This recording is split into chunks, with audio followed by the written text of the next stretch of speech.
Welcome back to Frankly Speaking here on WYDC TV Big Fox. I'm your host, Frank Aiken. We are broadcasting from the Hesselson studio. And in that studio this morning, we're talking about celebrating 200 years of the town of Hornby. Thanks for joining us. Thank you. There's a lot to cover. So what made you decide that you got the 200 coming up? You said, I want to start planning a major event, and it is a major event. When did the planning start? 2 years ago, but it kind of fell flat.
Well, good morning and welcome to Frankly Speaking here on WYDC TV Big Fox. I'm your host, Frank Aiken. We are broadcasting live from the Hesselson studio here on Marcus Street in Corning, and we have a lot to cover. To catch up from the extra day off, Memorial Day, we're going to talk about Iran. We've got some New York State updates. We're going to hear from our good friends from the town of Hornby, celebrating their bicentennial. They're having a big celebration. We're going to hear all about it coming up in just a little bit. But first, let's go to some viewer comments. Good morning, Frank. Sergeant Dave here. Hi, Sergeant Dave. He sent a picture of his drill instructor when I went through Marine Corps boot camp, Parris Island, 1962. This day, obviously this was sent yesterday with Memorial Day. This day is for him and all those who sacrificed everything for our freedom since 1775. I just want to honor them. And he is referring to, I hope I'm pronouncing his name right, his drill instructor, Jetty Rivers Jr. from Nashville in Davidson County, Tennessee. He was in the Marine Corps, passing away back in 1967. So thank you for that, Sergeant Dave. I appreciate it. All right. Now, let's get right to it, shall we? The U.S. military launched self-defense strikes against Iranian boats that were reportedly laying mines in the Strait of Hormuz on Monday, according to Central Command. CENTCOM spokesperson Captain Tim Hawkins said U.S. military eliminated 2 Islamic Revolutionary Guard Corps boats that were seen setting mines in the strait, and also took out a surface-to-air missile site in Bandar Abbas, according to Fox News. The missile site, based at Iran's primary naval station, was reportedly targeting U.S. warplanes. He insisted, Hawkins that is, that the self-defense strikes were conducted to protect our troops from threats posed by Iranian forces. U.S. Central Command continues to defend our forces while using restraint during the ongoing ceasefire. The U.S. strikes and mine-laying efforts by the IRGC are both violations of a tenacious ceasefire that appears on the cusp of being extended after a framework to end the Iran war surfaced following whirlwind negotiations over the weekend. The tentative deal between Washington and Tehran, which was brokered by Pakistan, would reopen the strait without tolls, end the fighting for 60 days, and begin a short window to negotiate an end to the Islamic Republic's nuclear program. In return, the U.S. would lift its blockade on Iranian ports and waive some sanctions against the Iranian regime, allowing Tehran to sell oil again. President Trump and Secretary of State Marco Rubio separately warned that the deal wasn't finalized. A senior Trump administration official previously told the New York Post that the president may opt out if Tehran doesn't commit to his terms, including a hard line on the nuclear program. Even so, 2 sources told Fox News that the defensive strikes are over for now and do not indicate an end to the fragile ceasefire. Several other explosions were reported close to, I'm going to try this here, Sarik and Jask, 2 coastal cities along the Strait and Gulf of Oman, respectively, early Monday. Now, Trump demands 6 countries join the Abraham Accords if they want to be part of the Iran deal that is, quote, proceeding nicely. The president said he told the heads of Saudi Arabia, Qatar, Egypt, Pakistan, Turkey, and Jordan during a Saturday call that he wants those countries to normalize relations with Israel by agreeing to the 2020 U.S. brokered accords. Also included on the call were the leaders of the United Arab Emirates and Bahrain, which are already signed on to the accords. Trump said on Truth Social on Memorial Day, quote, I stated that after all the work done by the U.S. to try and pull this very complex puzzle together, it should be mandatory that all these countries, at a minimum, simultaneously sign on to the Abraham Accords. The UAE and Bahrain were the first 2 nations to sign on to the Abraham Accords in September of 2020, later joined by Morocco that December and Sudan the following January. Quote, it may be possible that 1 or 2 have a reason for not doing so, and that will be accepted. But most should be ready, willing, and able to make this settlement with Iran a far more historical event than it would otherwise be, Trump said, saying he was mandatorily requesting the concession. If they don't, they should not be part of this deal, and that it shows bad intention. Trump even suggested that Iran could join the Abraham Accords, which would amount to an extraordinary breakthrough given nearly 5 decades of hostility between Tehran and Jerusalem. It was not immediately clear whether Israel would accept normalizing relations with the Islamic Republic. Trump saying, in speaking to numerous of the great leaders mentioned above, they would be honored as soon as our document is signed to have the Islamic Republic of Iran as part of the Abraham Accords. Wow, now would that be something special? If Iran signs its agreement with me as President of the United States of America, it would be an honor to have them also be a part of the unparalleled world coalition. Now, throughout his presidency, Trump has sought to push Saudi Arabia into normalizing relations with Israel, reportedly having tense discussions about the topic last year with Crown Prince Mohammed bin Salman. The Saudis and other Arab nations have insisted that the Palestinian issue be resolved before full normalization with Israel can be achieved. Before the October 7, 2023 Hamas attack on the Jewish state, the Saudi Crown Prince repeatedly signaled that his country was moving in that direction, but Israel's ground war in Gaza has inflamed tensions with the Jewish state's Arab nations. The Trump administration is trying to iron out a broad template, according to the New York Post, of a peace plan with Iran, with a senior official claiming Sunday the sides were about 95% of the way there. Again, Trump taking to Truth Social, saying, negotiations with the Islamic Republic of Iran are proceeding nicely. It will only be a great deal for all or no deal at all. Back to the battlefront and shooting. But bigger and stronger than ever before, and nobody wants that. Now, Trump vowed that Iran will never have nuclear weapons while he mourned 13 service members who died in the ongoing war, saying these incredible men and women gave their lives to ensure that the world's #1 state sponsor of terrorism will never have a nuclear weapon. Oh, and they won't. They will never have a nuclear weapon. I'm sure you know that one. Trump then called out the family of Air Force Captain Ariana Savino, 31 years old, of Covington, Washington, who died in the March 12th crash of a KC-135 Stratotanker refueling aircraft over Iraq, asking them to stand for applause.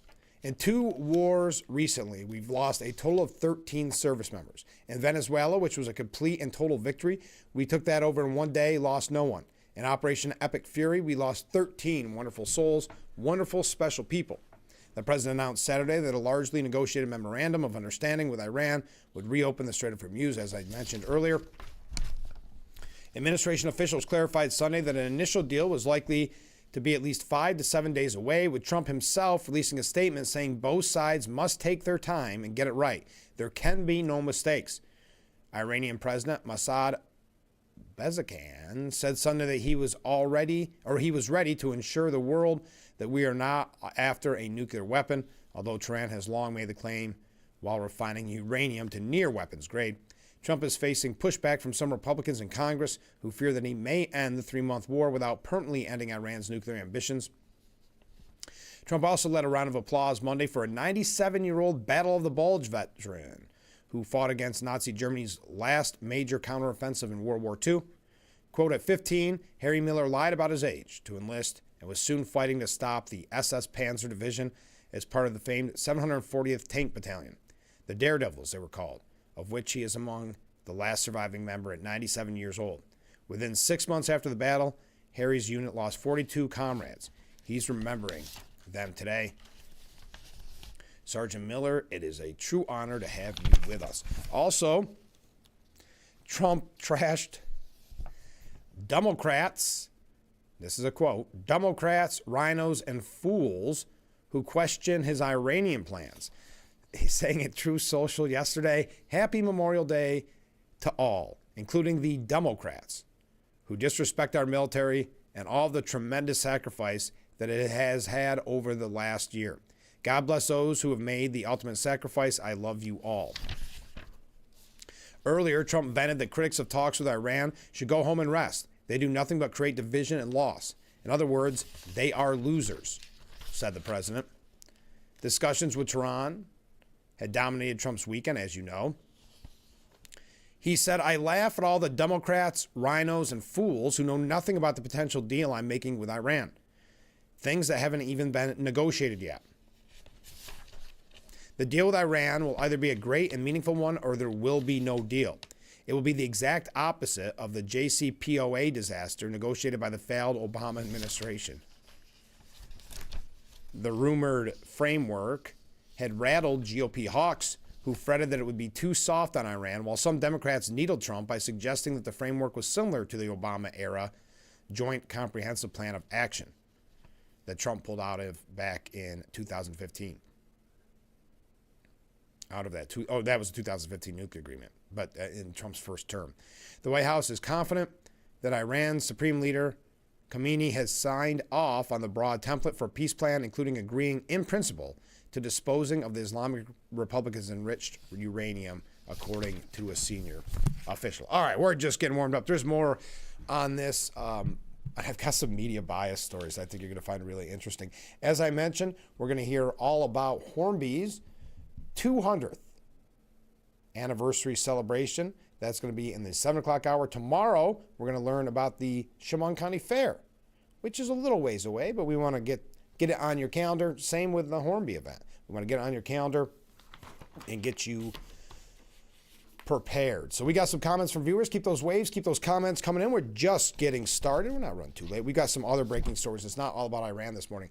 Some really interesting things to come out of New York State. We're going to hear, a quote, not a video, but a quote from Assemblyman Joe Sempolinski. We also have, there's a lot of updates from stories we brought to you the last couple weeks. Stephen Colbert is officially done, and that is making the headlines. I do have a story on that if we get an opportunity, but we may not. We may not. So we don't want to run too late. Oh, we got a lot of media bias stories too.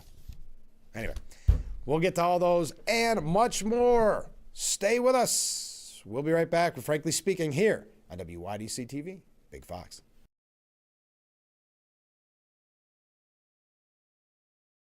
What better way to start or end every day than relaxing in your very own Hesselson's hot tub?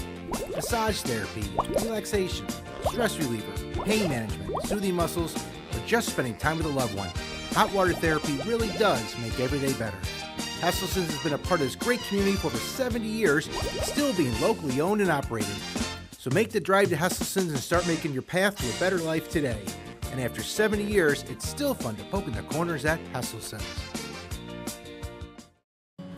Millions fly with us at Allegiant because together we go places. We see old friends and try new things. We laugh. We really like to laugh. And reconnect. We remember. And we wander, which leads to wonder. From how we go to where we go to what we do when we get there, we go further together. You deserve primary care that connects. Care that helps you move forward. Care that connects you to world-class specialists. Care that connects you to providers who are part of your community. And care that connects you to the life you love. Because great healthcare comes from providers who care about connection just like you. Find your primary care appointment at centralishealth.org/schedule. Meteorologist Brandon Weathers, a warm and quiet day out there, a high of 84, 10 degrees above the daily average, not much wind, partly cloudy. We'll stay with partly cloudy skies overnight and still very mild with a low of 57, topping off with 84 on Wednesday. So a slight chance for showers and storms there after that. Maybe some showers Saturday. Overall, though, not much opportunity for widespread precipitation.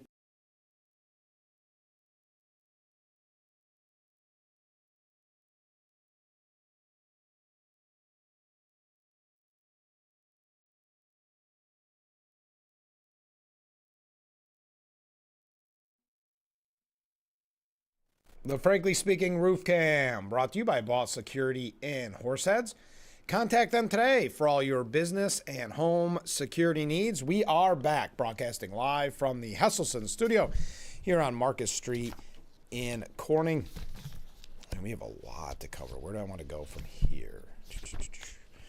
Now, the president remembered those who made the ultimate sacrifice, as I mentioned earlier. On this Memorial Day, my heart feels heavy as I remember my brothers and sisters I served with who never made it home, said Tulsi Gabbard, who is leaving her post at the end of June following her husband's cancer diagnosis. The combat veteran continued, "We honor their ultimate sacrifice by standing up for the principles that unite us as Americans, defending our God-given freedoms, treating one another with aloha, respecting each other as children of God, and always striving for peace, never forget."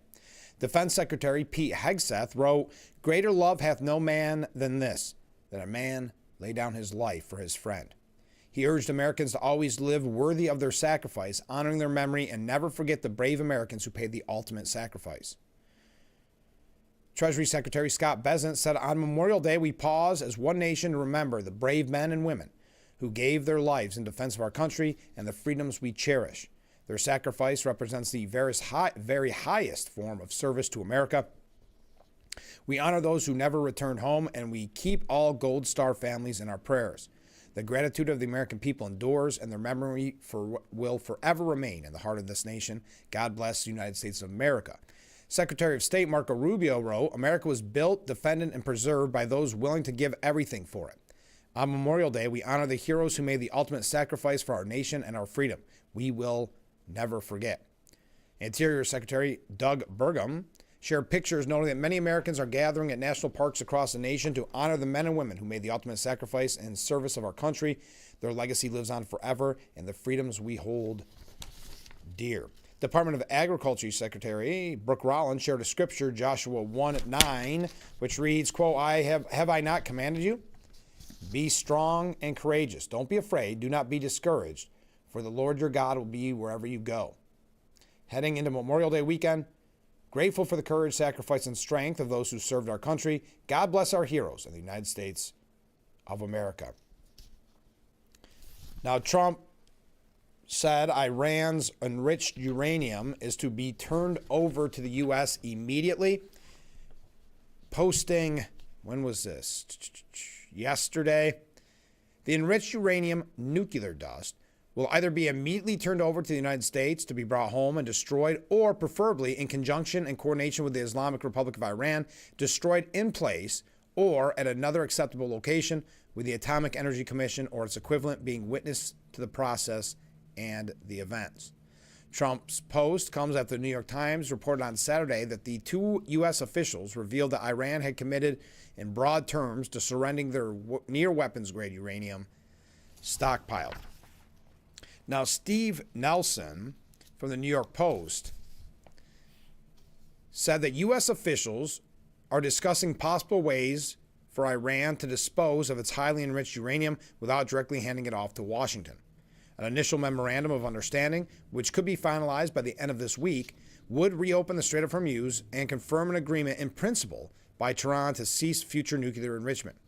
A tense second round of talks would then focus on dismantling Iran's nuclear program.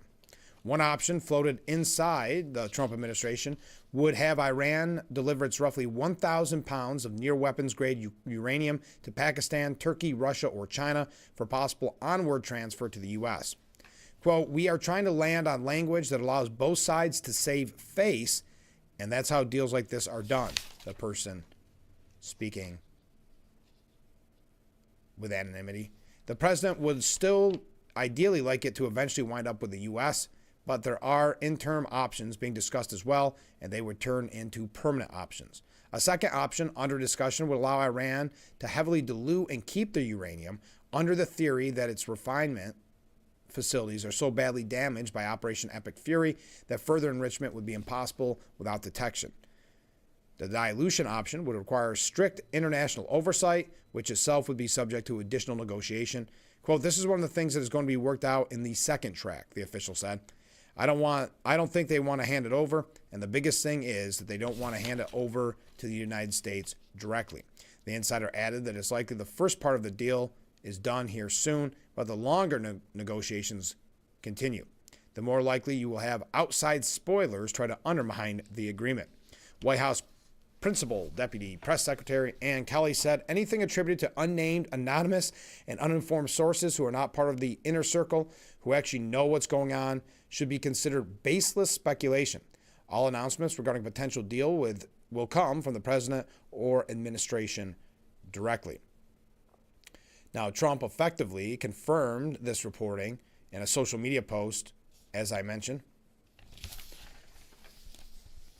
A different senior administration official hinted at Tehran's interest in avoiding a direct delivery of nuclear material to the U.S.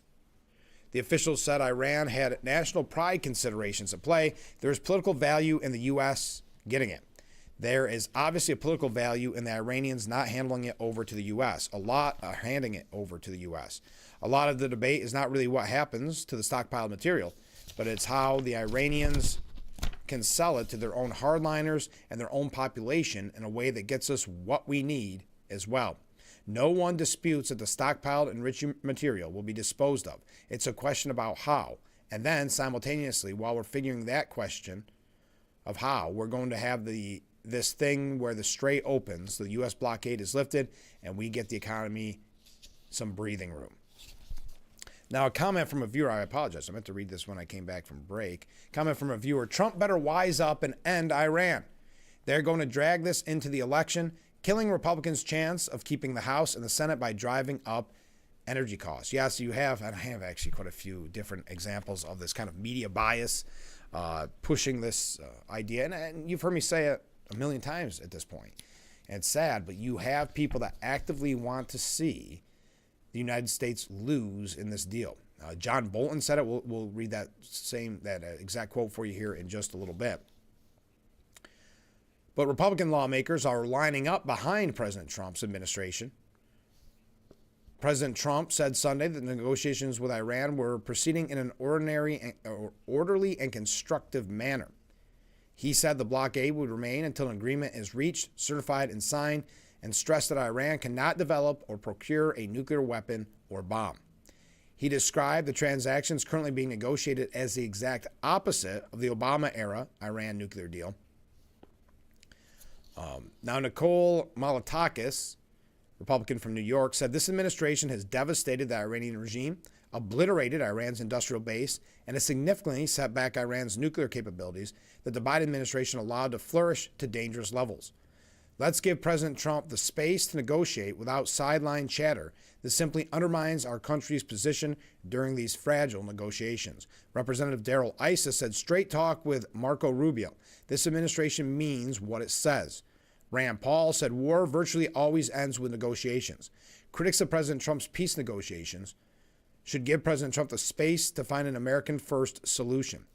Senator Lindsey Graham saying if in fact as a result of these negotiations, the Iranian conflict, our Arab and Muslim allies in the region agreed to join the Abraham Accords, it would make this agreement one of the most consequential in the history of the Middle East. Saudi Arabia, Qatar, and Pakistan joining the Abraham Accords would be beyond transformative for the region and the world. It is a brilliant move by President Trump. To Saudi Arabia and others, now is the time to be bold for the future of a new Middle East. I expect, as President Trump has suggested, you will in fact join the Abraham Accords, effectively ending the Arab-Israel conflict. If you refuse to go down this path, as suggested by President Trump, it would have severe repercussions for our future relationships and make this peace proposal unacceptable. Further, it would be seen by history as a major miscalculation. President Trump, stick to your guns and getting a good deal with Iran. Equally important, stick to your guns and insisting Saudi Arabia and others join the Abraham Accords as part of these negotiations. Again, this is a brilliant proposal by President Trump. Who else do we got here? Mike Lawler, also from New York, said throughout this conflict, President Trump has given the Iranian regime numerous opportunities to end their nuclear ambitions, stop their financing of terrorism, and end their threats against the U.S. and our allies. This is a positive development, and I look forward to seeing the terms of the agreement. The actions taken throughout this conflict will result in long-term peace and stability in the region after 47 years of terror and evil perpetrated by the Ayatollah and the regime. See if there's anybody else here.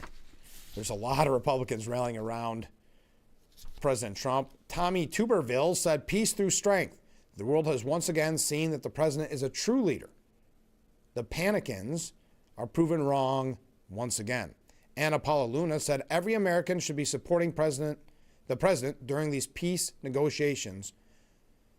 He knows what he is doing. Who else we got here?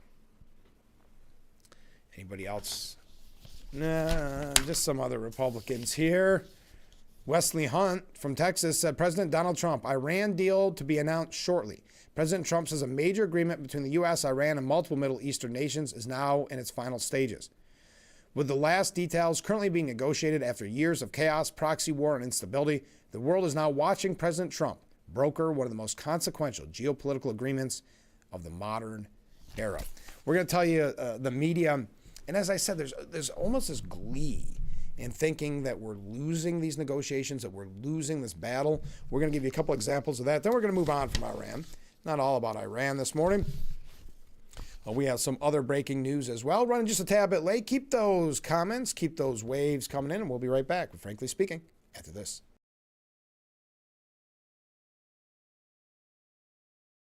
William Mittar has earned a reputation for being a straight shooter. Because I am a straight shooter. For being honest. Here's what we're willing to pay. Because I am honest. For winning a lot. Because we win a lot. If you've been injured in a motor vehicle accident, it matters who you hire. It matters in the experience as well as the results. Call William Mittar. Visit WilliamMittar.com. New York State nearly $60 million towards improving key roadways across the southern tier. Many older homes are still at risk for exposing residents to high levels of lead. The Nani Hood Parent Resource Center once again brought the community together for its annual Halloween parade. Around the southern tier, Finger Lake stands out for its scenery and wine scene. This year's drive drought brought some positives to the crowd. Lee Com Center is looking for fans to show up and show out.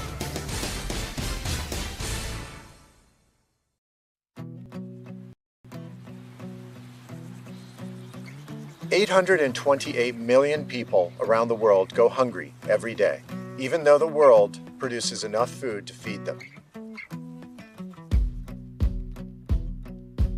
Early on, I knew I wanted to figure out better ways to get food to people who are hungry. What started out as volunteering became my life's work. What might surprise people is that this experience intertwines every day with my experience at Rotary.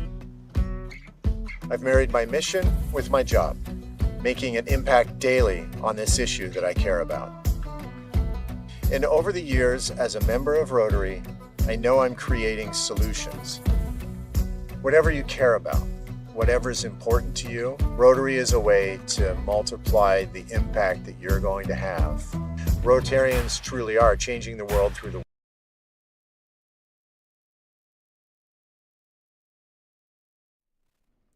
The Frankly Speaking Roof Cam, brought to you by Boss Security and Horseheads. Contact them today for all your business and home security needs. We are back, broadcasting live from the Hesselson studio. We're talking about Iran here. Now, Gideon Rockman, in an opinion piece, says that Iran is beating Trump at the art of the deal.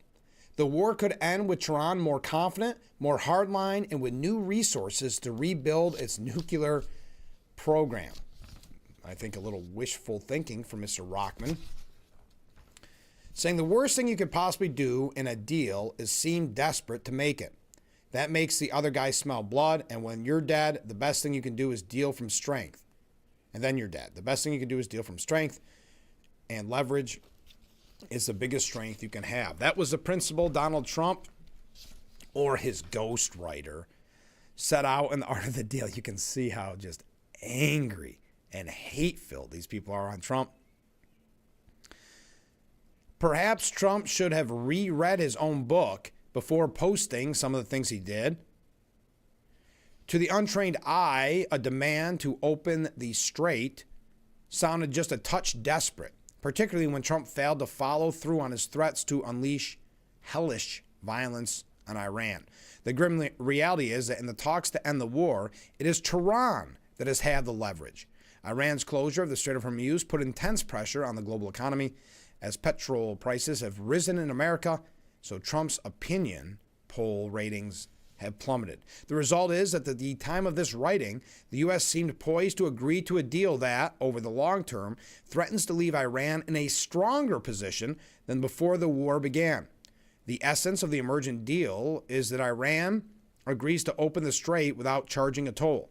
In return, it gets phased relief from sanctions, including the unfreezing of billions of dollars of assets.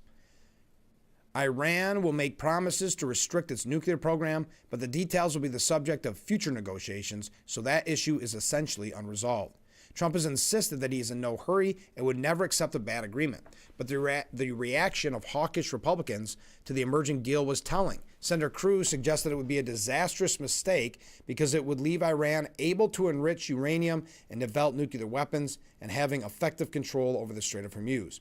Senator Roger Wicker, head of the Senate Armed Services Committee, warned that the emerging deal would not be worth the paper it's printing on. The Israel government, which played a crucial role in persuading Trump to go to war in the first place, will be polite about any deal in public, not least because Benjamin Netanyahu must soon face the electorate. But the reality is that the Israeli leader sold the war as a unique opportunity to secure regime change in Iran. He is now looking at the conflict ending with the Iranian regime still in place, more confident, more hardlined, and with new financial resources to rebuild its nuclear program and its proxy network throughout the Middle East. As Dan Shapiro, a former U.S. ambassador to Israel, observed, Iran has gained significant leverage for the future by demonstrating it can control the strait by attacking its neighbors and U.S. bases in the region and causing significant damage, and by taking the United States and Israel's best punch and surviving. Again, is this to ignore the 40-plus leaders that were taken out? But Trump himself is now negotiating an agreement that looks in many respects worse than the Obama one. Now, this is interesting because we saw this from CNN as well, where that was a talking point, that it was all of a sudden the Obama deal was really bad. Now, they never reported on that when it happened. But who was it? CNN? Will this deal be as bad as Obama's was? Something like that. Okay, so now all of a sudden it is being broadcast. The media is reporting that Obama's deal was bad. In the only reason being, of course, so they can make it look like a negative on Trump. Partly because of the lurking knowledge that Iran can still close the Strait of Hormuz anytime it wants. That is some achievement from the master of the art of the deal. Very petty there. Again, you could hear in their voices, whether it's in that piece, a piece by Stephen Collinson at CNN that I'm about to mention, you can tell there is a want from them to have this country lose, essentially. A ruse, a brave gamble, or a fantasy. Why Trump's most puzzling Iran move yet is unlikely to work. The president said Monday he'd ask all those different countries to join the Abraham Accords. The suggestion created yet another storm of confusion as U.S. and Iranian negotiators haggled over language on a proposed memorandum of understanding that might provide an eventual framework for peace talks. But it's hard to believe that political conditions in these states, further inflamed by Israel's role in the Iran war, will allow even strongmen, Arab and Muslim state leaders to offer concessions to Israel that Trump wants. And Trump's statement that even Iran might join the accords in the event of a peace deal seems a fantasy to match his previous vision of a Riviera of the Middle East built on the ruins of Gaza. It's unthinkable that the Islamic Republic would recognize its sworn enemy Israel anytime soon, let alone consider its raids killed Supreme Leader Ali Khamenei, and there's no chance Israel would contemplate such a step with an enemy it regards as an existential threat to the Jewish people. Plus, there must be questions about Trump's capacity to persuade allies to fall into line after starting a war that has shattered regional stability and caused deep economic damage. So what to make of Trump's new gambit, which followed weekend virtual talks with Arab and Muslim leaders about his Iran peace effort? One explanation is that despite the disappointment of an inconclusive war that has battered his approval ratings at home, he's not given up his grand vision for a Middle East transformation, a period of reconciliation and a broadening of economic, political, and cultural links is vital to any hopes of draining the historic poison that makes each war a precursor to the next. But it's also clear this is hardly the moment. Any genuine belief otherwise on Trump's part would provoke serious doubts about his grip on current realities in the region, and this would not be new. It has been a consistent problem that led him to underestimate Iran as a military adversary and apparently to assume its regime would quickly fall. But Tehran remains unbowed. The commander of Iran's Islamic Revolutionary Guard Corps of Greater Tehran, for instance, now claims his country is stronger now than it was on the first day of the war. Okay, I like how they actually quote propaganda from Iran. Very nice. Another class act at CNN, Stephen Collinson, that foreign policy expert. There could be some political art at work. One possibility is that Trump may have hoped to offer incentives to Israel in the form of meaningful security benefits to accept a deal with Iran that is likely to be unpopular in the Jewish state. Or perhaps he was looking to appease Republican hawks who openly wondered at the weekend whether he was going to cave to Iran in a framework deal that looks likely to make little near-term headway on critical nuclear questions. Trump's critics, however, may conclude that he's looking to fill the ether with another social media post, either to distract from the tortuous pace of talks with Iran or to portray himself as striving for another famous victory after a war that frustrated his expectations of a quick and overwhelming win. Anyway, you get the point. You get the idea. You can hear the almost glee in their voice in hopes that the United States, and specifically the president, loses this war. The president allowed that several nations in his list might have reasons not to join. A source familiar with the matter told CNN's Jennifer Hansler that Trump encouraged the Arab and Muslim nations, or states, to join, but did not make it a condition of any deal with Iran. In any case, there is reason to question whether, after he launched a war that has sullied American power and influence, his requests really matter. It's not entirely clear what President Trump himself has to show for, by the way, of his track record in running or managing this war, that he feels able to impose such a demand on regional countries. John Bolton, we'll talk about that when we come back. I realize I'm running late. Stay with us. We'll be right back with Frankly Speaking after this. Hi, this is Tom Witzel, owner of Hesselson's in Amara Heights. At Hesselson's, we care about your well-being and overall health, whether it's relieving stress, muscle recovery, increasing circulation, or just revitalizing the body. Hesselson's now has 2 complete line of infrared and traditional rock saunas in our new and expanded showroom. Come in today and see why owning a sauna is the start of your new healthy lifestyle. Hesselson's is still locally and family-owned and operated in Amara Heights. After 70 years, it's still fun to poke in the corners at Hesselson's. Give kids time. Just 5 minutes a day. Ask them how they're feeling. And listen.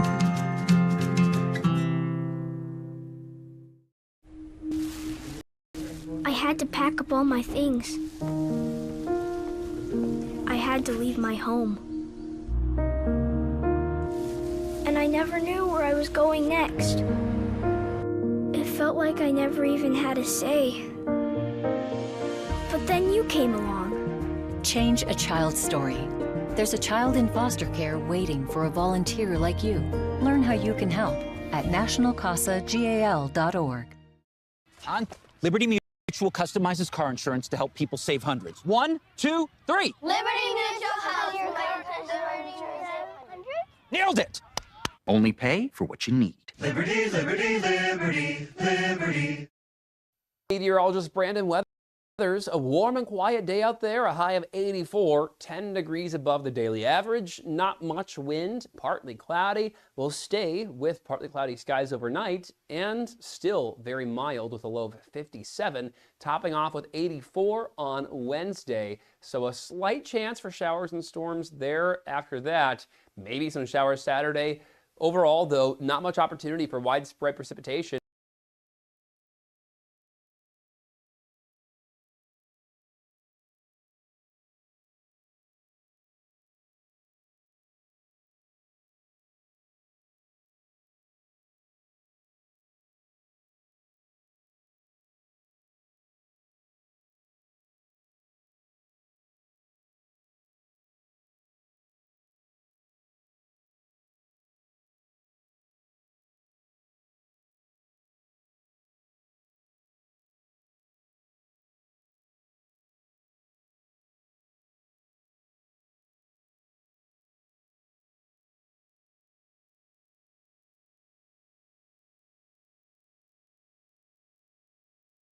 The Frankly Speaking Roof Cam, brought to you by Boss Security in Horseheads. Contact them today for all your business and home security needs.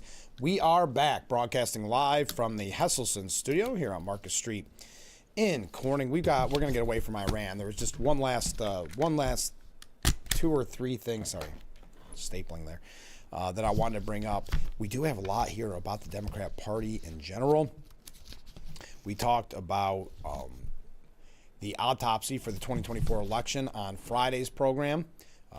Our former governor, Andrew Cuomo, weighed in on that. We may get to that in just a moment. Now, John Bolton, as Dennis Miller used to call him, the nuclear walrus, the former national security advisor. John Bolton, in full disclosure, I interviewed him many years ago, but he is one of the people that, when he was working for Trump, thought that he was smarter than the president, thought that he was smarter than the people that voted for Trump, and he tried to undermine the Trump administration and the agenda.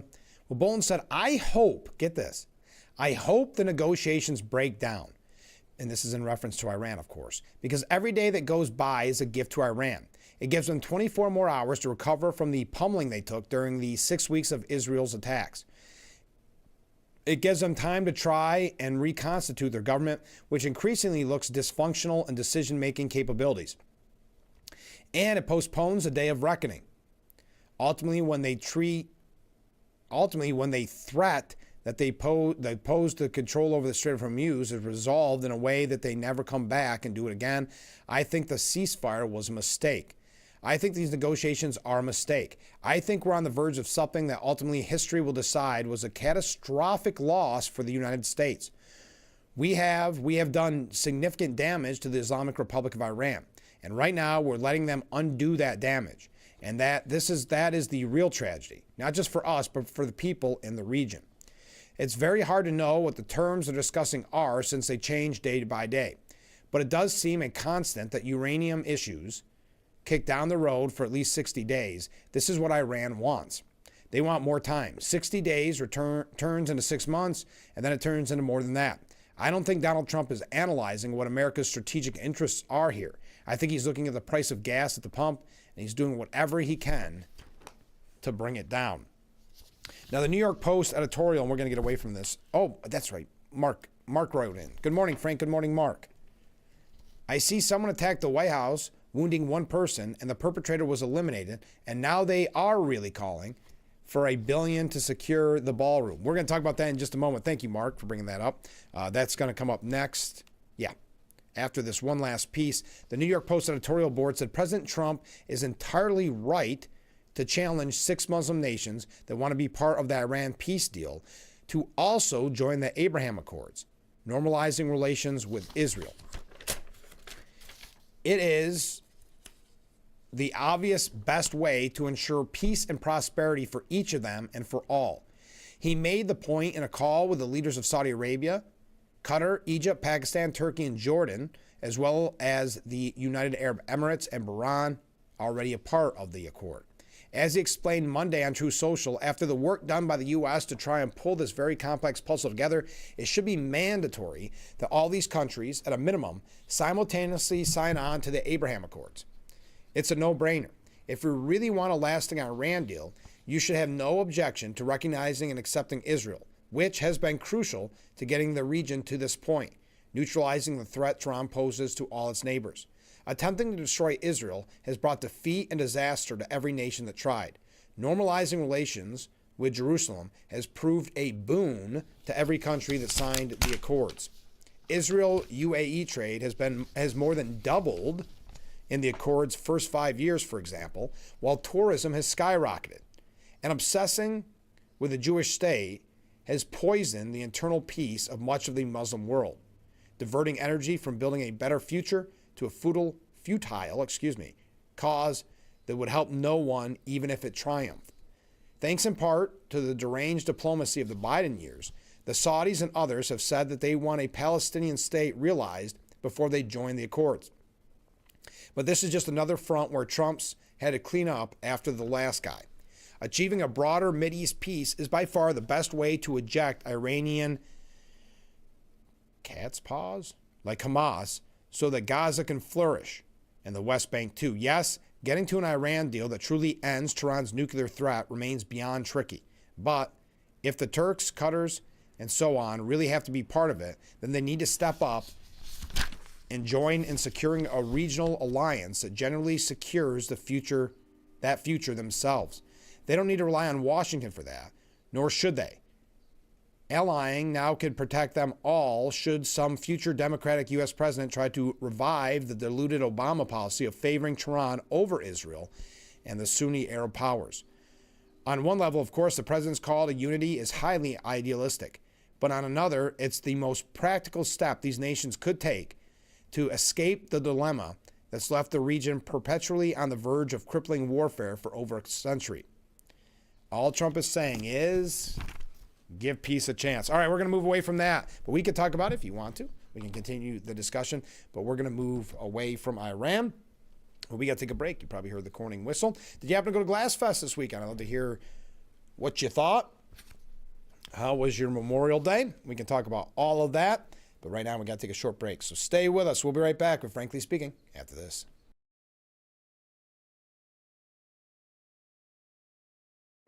Give kids time. Ask them how they're feeling.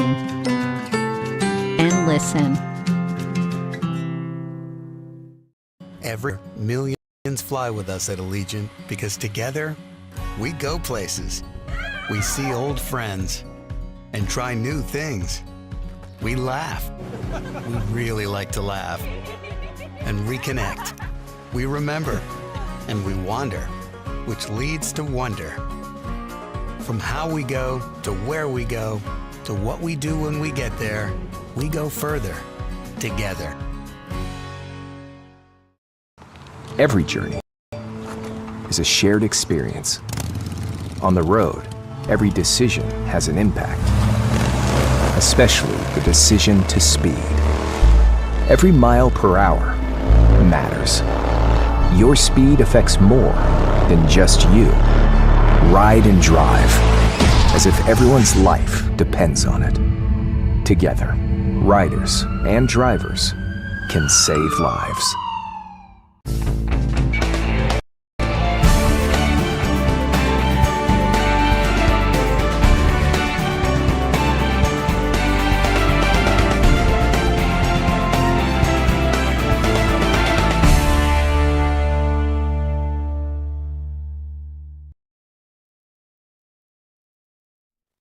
The Frankly Speaking Roof Cam, brought to you by Boss Security in Horseheads. Contact them today for all your business and home security needs. We are back, broadcasting live from the Hesselson studio. Ken writes in and says, it literally makes no difference to the left on what eventually happens in Iran. Any result will be painted as a failure for America by the Democrats and the media. I would agree. That's why they're when they think there's something negative that happened, they almost celebrate it, as we've talked about frequently on this program. So you're exactly right, Ken. Now, Mark had mentioned this earlier. A bystander is in serious condition after the shooting outside the White House over the weekend. The Secret Service said the bystander, who has not been identified, suffered a gunshot wound described as non-life-threatening. It was not clear how he was shot. Authorities have released few additional details about the early Saturday evening shooting. The District of Columbia Metropolitan Police Department said the suspect, identified as 21-year-old Nasir Best, started shooting toward a White House security checkpoint when Secret Service officers returned fire. Nasir Best of Dundalk, Maryland, was later pronounced dead at the hospital. No officers were injured. Secret Service Director Sean Curran said in a statement, quote, our thoughts are also with the innocent bystander who was wounded during the incident. The Secret Service is hopeful he will make a full recovery. President Trump was in the White House at the time of the shooting. It was a third shooting near the president in the past month after man stormed the White House Correspondents Association dinner in April, as we know. Trump said about Saturday's shooting that they had, quote, a possible obsession with our country's most cherished structure. He also used the shooting to promote the ballroom he is seeking to build, saying that the shooting goes to show how important it is for all future presidents to get what will be the most safe and secure space of its kind ever built in Washington, D.C., asking Congress for $1 billion for security additions for the White House campus, including the ballroom. Best, again, the shooter, Nazir Best, had a previous run-in with law enforcement near the White House, according to the District of Columbia court records.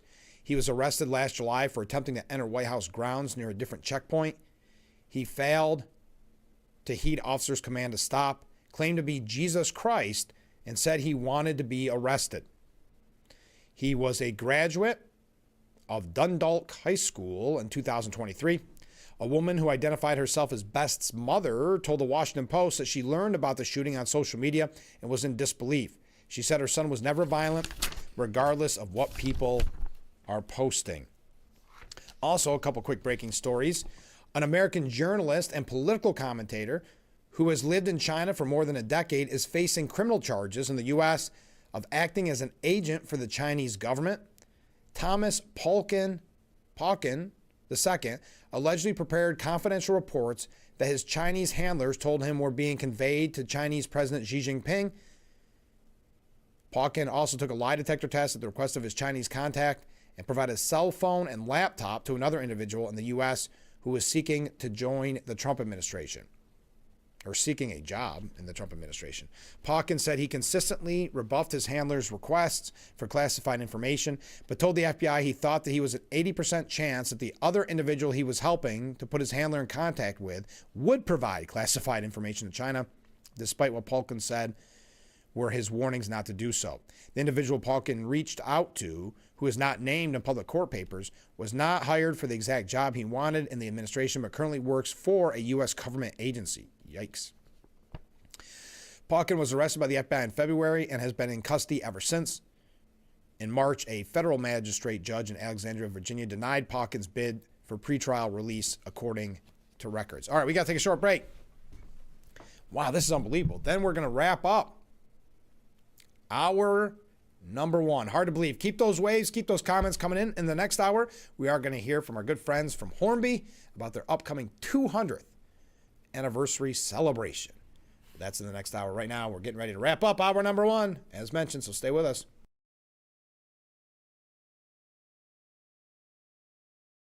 When you're online, don't forget to visit our Facebook page at Big Fox News. Catch up on news from the Twin Tiers and hear about local events.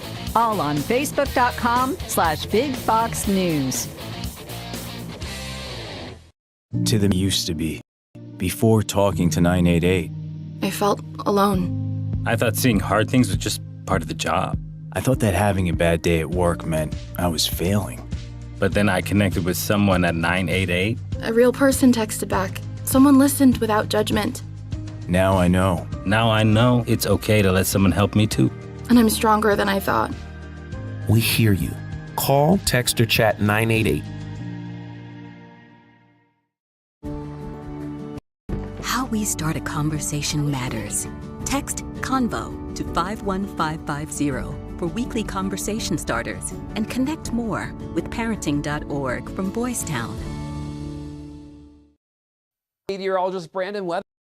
A warm and quiet day out there, a high of 84, 10 degrees above the daily average. Not much wind, partly cloudy. We'll stay with partly cloudy skies overnight and still very mild with a low of 57, topping off with 84 on Wednesday. So a slight chance for showers and storms there after that.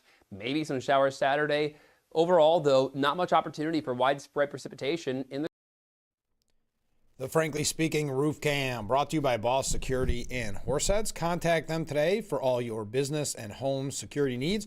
We are back broadcasting live from the Hesselson studio. Now, the temporary octagon for the UFC card taking place in the White House is starting to go up. You can find the photos for yourself. It's taking shape at the White House South Lawn. UFC Freedom 250 will be held on Sunday night. Oh, wow, it's a Sunday? June 14th, coinciding with Flag Day and Trump's 80th birthday.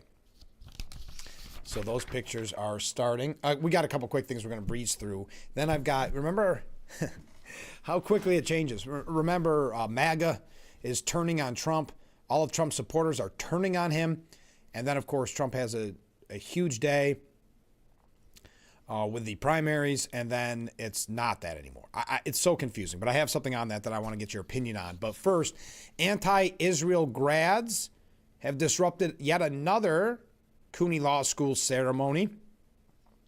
Signs saying Cooney divest from genocide now, while someone else held up a poster that called for no school tuition to go toward Israeli crimes. Another sign read, Jews against genocide. Okay. Others held up Palestinian flags during the demonstration, which was first reported by Jewish Breaking News. What is it about graduation that this is why they always decide to protest in these anti-Semitic ways? A law school in Long Island City, Queens, has been at the center of a anti-Israel campaign in the wake of the Palestinian terror groups Hamas's October 7, 2023 attacks on Israel that prompted the Gaza war. The school previously faced significant blowback after Cooney Law grad Fatima Musa Mohammed's commencement hate speech in 2023, which attacked Israel and the NYPD. Now, in response, the school canceled student speakers the next year. Graduates in 2025 then boycotted their commencement, walking out to launch a pro-Palestinian demonstration, anti-Israel demonstration, where Mayor Zohran Mamdani's current top legal advisor, Ramzi Qassem, addressed the crowd. Also, and I know we talked about this, and there's some people that have been watching this Spencer Pratt's campaign with extra interest. Now, if you don't know who Spencer Pratt is, he was a reality show star. I guess he had kind of played the villain or the heel, if you will. Well, he is running for Los Angeles mayor because his house burnt down in the wildfires. Well, Vanessa Santos of Fox News writes, it's not just Los Angeles paying attention to mayoral candidate Spencer Pratt's campaign anymore. The entire country is watching. That's very true. I will say his people are fantastic at social media. You can't avoid it. It's everywhere. And the reason is bigger than celebrity, reality television, or even politics itself. Pratt has tapped into the kind of direct, no-nonsense communication style Americans are desperately craving from their leaders right now.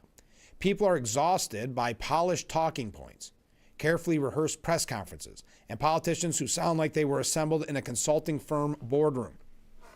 Americans increasingly feel like leaders spend more time managing language than confronting reality. Pratt cuts directly through that. He talks like a person, not a politician. That matters in 2026 because trust in institutions has eroded dramatically. Americans watched inflation rise, homelessness explode, addiction consume communities, and public safety deteriorate, while often being told conditions were improving or that their frustrations were exaggerated. Never mind what you're seeing with your own eyes. Pratt understands this instinctively. Reality television trained him in something modern politics now rewards: authenticity. Like President Trump, he recognizes that voters are highly receptive to blunt, unscripted communication because it feels honest, even when it's messy. And Los Angeles has become the perfect backdrop for that message. Residents are still furious over the Palisades fire and the broader sense that city leadership has become disconnected from everyday reality. I understand he's in a social media fight with Drew Carey right now as well, and Chelsea Handler, calling them both out for being in the Epstein files. But I'll continue. Homelessness, addiction, crime, and public disorder have transformed large parts of LA, while residents continue paying staggering taxes and living costs. Pratt talks openly about women not feeling safe walking alone. He talks about parks families no longer feel comfortable visiting. He talks about the addiction and mental health crisis unfolding on city streets. And importantly, he does not sound rehearsed when he says any of it.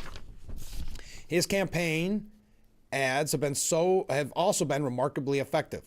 They're entertaining, well-produced, and generally captivating in a way most political ads are not. Pratt is smart to center his own family in the messaging because it reinforces how personal these issues have become for people living in LA. Public safety, affordability, and quality of life are no longer abstract political debates. They affect families directly. That is why people across the country are paying attention. Whether they live in LA, New York, Chicago, or small-town America, voters recognize that larger shift is happening here. Americans are increasingly rejecting over-sanitized political messages in favor of leaders willing to plainly acknowledge difficult realities.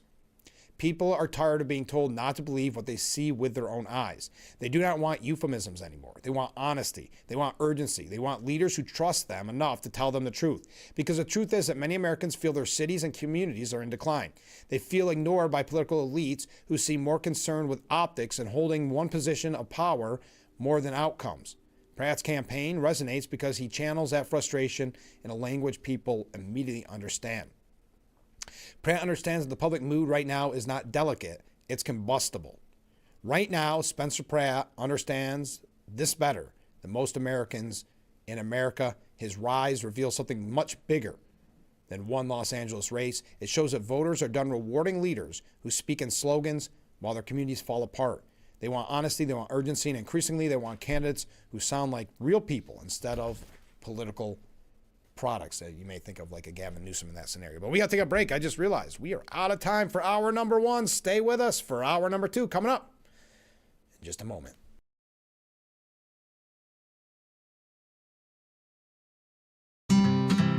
Give kids time. Just 5 minutes a day.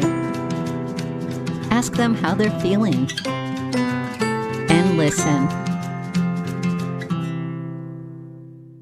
Accidents happen. If you're looking for an honest, dependable, trustworthy auto repair shop, bring it to Nappy's. Or if it's undrivable, have it towed right to us. Commit to Nappy's, family owned for 3 generations. Thank you for your business. At Young's Tires, we install BF Goodrich truck tires built for work, weather, whatever the road throws at you. Get an $80 rebate when you buy 4 Michelin tires. Available March 26th through May 31st. More grip, more control. Serious truck performance. When it matters most. Young's Tires, where performance meets the road. Spring and at the Declaration of Deals this May at Chilson Wilcox. Drive home a Ram 1500 and save over $6,400. Plus, get 2.9% for 72 months or 4.9% for 84. And it comes with the best powertrain warranty in the business. 10 years, 100,000 miles. Or save over $6,000 on a new Jeep Grand Cherokee. Just announced, go topless in a 2026 Jeep Wrangler. And as always, get the highest trade-in values. Period. These deals won't last. Chilson Wilcox. Selling cars at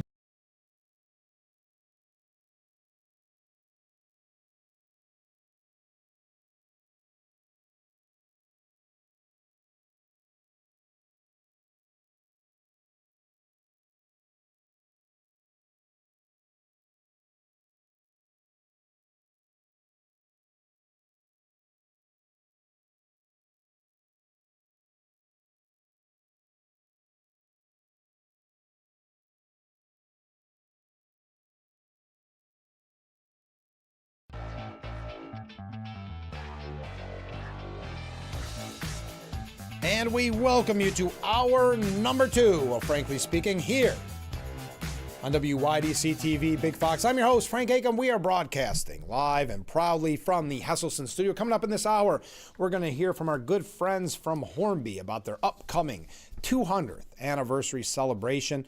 I had mentioned this, and I think it's worth commenting on because we've been told so often that Trump supporters are turning on him. And then the only people they can point to are Tucker Carlson, who I think his whole career has been whatever's best for Tucker Carlson. That's been my opinion for years. Then you have Marjorie Taylor Greene.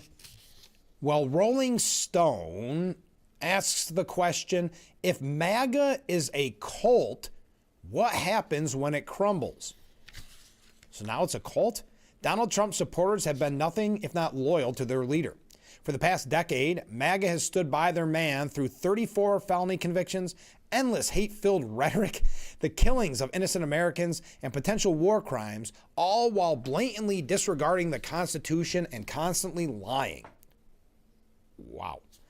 MAGA's fanatical devotion to the president has prompted some experts to suggest that it constitutes a cult. Daniela Mistanik Young, author of The Culting of America, is one of them. Quote, we're not being hyperbolic when we call MAGA a cult, she says. More specifically, MAGA is a cult of personality, says Stephen Hassan, PhD, author of The Cult of Trump.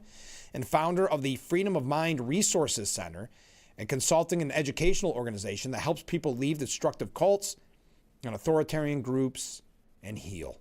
A cult of personality is the, quote, godlike glorification of a charismatic leader whose followers perceive as superhuman, like Jim Jones led People's Temple, which ended in the massacre of more than 900 people at Jonestown in 1978, and the Children of God, a Christian apocalyptic cult founded by David Berg in 1968.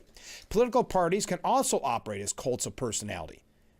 Mistonic Young tells Rolling Stones, quote, beyond Adolf Hitler and the Nazis, there are clear examples of political movements, including Joseph Stalin in the Soviet Union, Mao Zedong in China, and the hereditary leadership system in North Korea. In this case, it's the MAGA arm of the Republican Party's devotion to Trump, especially those who subscribe to the QAnon conspiracy theory. In addition to the requisite charismatic leader, MAGA also shares other key characteristics with cults. Buckle up. Like black and white thinking and viewing politics as a fight of good versus evil. Like other cults, MAGA has adopted their own version of reality and history, most notably claiming the 2020 election was stolen.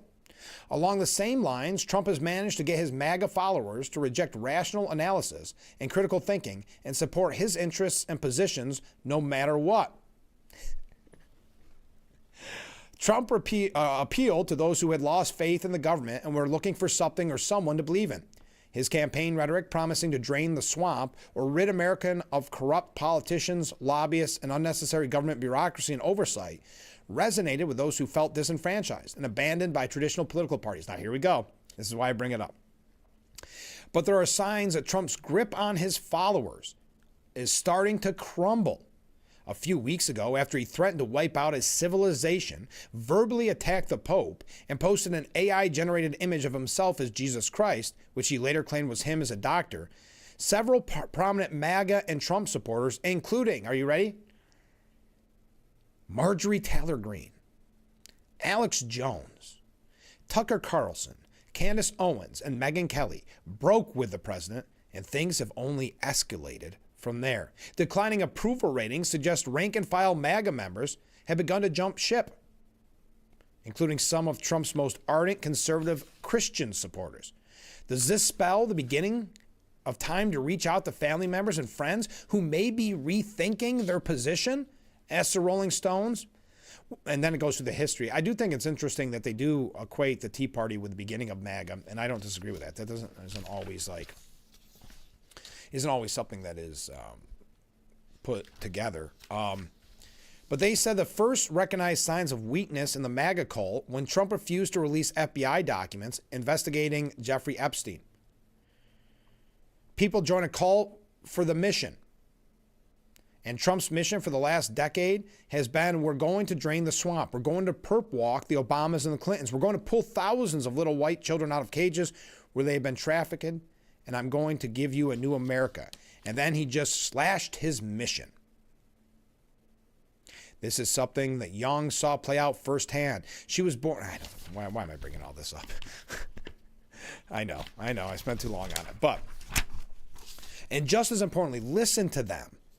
Cult members get themselves out when they have access to non-members who are treating them with dignity, respect, and genuine curiosity. So if you know one of these people that voted for Donald Trump, talk with them and get them out of that cult, according to the Rolling Stones. Hey, speaking of just general politics, this is from an update from last week. Representative Ilhan Omar shrugged off the bill presented by Nancy Mace to ban her and other foreign-born politicians from Congress. She said, good luck to her. Mace and Omar have long had a rough relationship. The South Carolinian has unveiled multiple measures targeting Ilhan Omar, including an unsuccessful motion in the House Oversight Committee earlier this year to subpoena the Minnesota representative's family records to explore unproven accusations that she was married to her brother. Unproven, but that doesn't mean they're false. Mace unveiled her proposed amendment last week, It would also ban foreign-born individuals from becoming federal judges or Senate-confirmed administration officials. Currently, only American presidents and vice presidents are constitutionally required to be natural-born citizens. May singled out Omar and 2 of her Democrat colleagues in the House while rolling out the proposal, as you may recall at the time that I mentioned it. So again, saying good luck to her. Also, as another member of the squad, AOC, takes a step towards the 2028 run for president. Now, there's been speculation that she's going to run for senator, either against Chuck Schumer or Chuck Schumer retires and she takes over. But now there's more talks of presidential. Alexandria Ocasio-Cortez says she hasn't decided whether to run for president, but the New York Congresswoman is making moves towards a possible White House bid. She launched a national tour in recent weeks without calling it one. Whether AOC jumps into the race is one of the biggest X factors in the 2028 Democratic primary. Democratic operatives expect she could easily raise $100 million just from small dollar donors, mobilize many supporters of Vermont Senator Bernie Sanders' past campaigns, and command attention as few other candidates could. Just in May alone, Ocasio-Cortez has rallied voters in Philadelphia for a left-wing congressional candidate in a competitive primary, spoken at a rally in Montgomery, Alabama about voting rights, addressed the historic Ebenezer Baptist Church in Atlanta with Georgia Senator Raphael Warnock, met with Reverend Martin Luther King Jr.'s daughter at the King Center in Atlanta to talk about data centers and voting rights, visited Morehouse School of Medicine, also in Atlanta, to discuss black maternal health, and rolled out several endorsements in races across the country. This week, she'll travel to Missoula, Montana, to campaign for congressional candidate Sam Forstag, a smoke jumper, what does that mean? And union leader who spoke at a rally with AOC and Sanders last year. Now, AOC has also raised eyebrows by attending meetings with Democrat Party power brokers. So AOC making moves. Oh, by the way, she also said, since we're talking about that Rolling Stones piece, AOC also said MAGA is the last dying breath of the Confederacy. In response to a Confederacy, we have the momentum, or the moment here, of liberation, abolition, and revival of the values that make this country actually great. She also waxed poetic about how the founding of our nation introduced a radical new idea into the world that all people were created equal.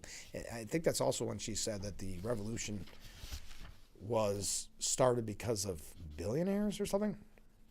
Now, a person close to AOC told Axios that she is still genuinely undecided on whether to run for president. She's also considering a Senate bid. The way we will evaluate this decision is really around where she believes she can make the most change. And we mentioned Bernie Sanders there. Did you see that guy that has, from Maine, that has the Nazi tattoo? The Democrat, that he mispronounced Bernie Sanders' name? Which, I mean, listen, you don't even have to be a part of politics to know how to say Bernie Sanders. I mean, he has been everywhere. Let's face it, whether or not you like him or not, he has been everywhere. I think I thought I had it here, but now I can't find it. Maybe I never printed it out. Yeah, there it is. Graham Plantner. The far-left darling, Graham Plantner, stumbled over Senator Bernie Sanders' name twice during an impassioned rally speech just 1 week ahead of the Maine primaries. U.S. Senate hopeful Plantner frontlined a Fight the Oligarchy rally alongside Sanders in Portland. While trying to boost the self-declared Democrat socialist, Plantner struggled with pronunciation, saying, "The last time, well, before last night, I shared a stage with Senator Standards. It was here in Portland 13 days after we launched this campaign. It felt surreal, and to tell you the truth, it still feels as surreal today." He then called him he then called Sanders Standards again. Oh, by the way, Democrat Representative Jake Auchincloss said that Maine Democrat Senate candidate Graham Plantner's tattoo and his commentary about it are personally disqualifying. I hope Maine voters agree with me. Ooh. All right, we got to take a short break.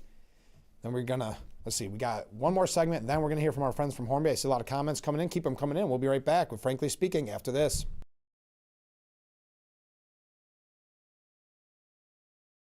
The only thing more American than apple pie and 4th of July is baseball. This year, WYDC is bringing you 25 New York Mets games free over the air this spring and summer. No fees and no subscription services. Tune into WJKP 48.2 to watch the New York Mets this MLB season.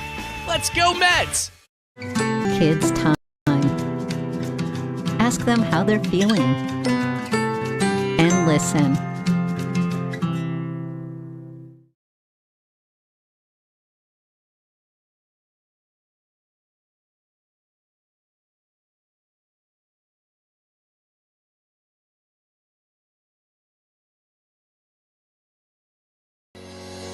At Simmons Rockwell, you'll find brand new 2026 Chrysler Pacifica Select all-wheel drive passenger vans for only $43,999 during the Declaration of Deals event going on now at Simmons Rockwell Dodge Chrysler Jeep Ram in Bath.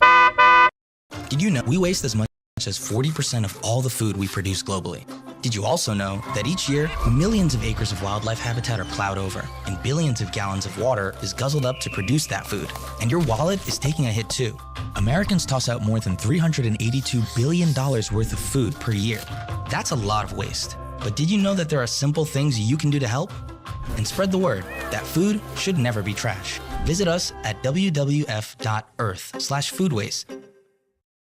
Meteorologist Brandon Weathers. A warm and quiet day out there, a high of 84, 10 degrees above the daily average. Not much wind, partly cloudy. We'll stay with partly cloudy skies overnight and still very mild with a low of 57, topping off with 84 on Wednesday. So a slight chance for showers and storms there after that. Maybe some showers Saturday. Overall, though, not much opportunity for widespread precipitation. The Frankly Speaking Roof Cam, brought to you by Boss Security in Horseheads. Contact them today for all your business and home security needs. We are back broadcasting live from the Hesselson studio here on Market Street Corning. Some comments from viewers. I think what you just read, this is from Ken, I think what you just read about voters and their assessment of politicians is absolutely correct. For voters that pay attention, it unfortunately has no impact on the uninformed sheeple. And that's in reference to what they were saying about Spencer Pratt. Thank you, Ken. Mark writes in, cool. As a MAGA, I'm part of a cult. I've never been in a cult before. I guess I am now. Thank you, Mark. And comment from a different viewer. The cult guy simply wants to sell books. Calling your adversaries what you are is only a feel-good signal to the left. Their God is the Democratic Party. Full stop. LOL. That is from Jack. And that is a reference. I want to mention this real quickly. A comment from a viewer on Friday who said, I haven't watched your show, but I woke up, it was on. I consider myself in the middle of a lot of issues. I can agree at times with both sides, but I noticed this entire morning has been more praise the Republican Party bash the Democrat Party. Both parties have their own controversies and people that are terrible, and they continue. You're right, it was of their own language, but I guess I was concerned with quick comments in reference to CNN and Biden, etc. And this was in reference to the autopsy. I'm not trying to pick a fight because I understand it to a point, but I noticed a lot of conservative political shows tend to try and show the Republican Party as an amazing, above God kind of party, while showing the Democrats are some unhinged monster, when our president is often unhinged. I just want to know if there's anything good that you can say about the Democrats. I will say Democrats are very good about rallying around each other and supporting each other. That has been shaken a little bit. I would say in the last couple of years, like an Eric Swalwell scenario would not have happened in the past, but they're still very good at kind of not only rallying around, but circling the wagons to protect each other and to push each other and not really, well, for instance, you have Republicans very often where it's what they're called, quote unquote, rhinos, but turning on their own party, where you don't see that from the Democrats. And that, but what that was in reference to is when we were talking about the 2024 autopsy that the Democrats released. This is interesting. Our former governor, Andrew Cuomo, ripped the Democratic Party on Sunday, for letting physically and mentally feeble President Joe Biden run for re-election before replacing him with the disastrous Kamala Harris. Cuomo was jumping on the anti-party leadership bandwagon as part of the fallout over a recently surfaced internal party autopsy, saying, quote, Biden got on the debate stage and it was obvious to everyone. You didn't have to be a psychiatrist or a medical professional to realize he was not up to the job. Where was everyone? Where was the Democrat Party? Where was the chief of staff? Where was his strategist? The man was incapable of doing another 4 years, said Cuomo. Cuomo's comments came after a controversial draft of that report. I mentioned it last week. Now, it omitted so many things. There's been a lot of criticism of the autopsy, a lot of misspellings, a lot of kind of partial sentences. Cuomo ripped the report as disingenuous, but he also added that it really cast doubt on the Democratic establishment, and rightfully so. Then called out Senate Minority Leader Chuck Schumer and other Democrat lawmakers and politicians who met with Biden during his obvious decline and said nothing. It was not just they said nothing. They were saying consistently that he was sharp as a tack.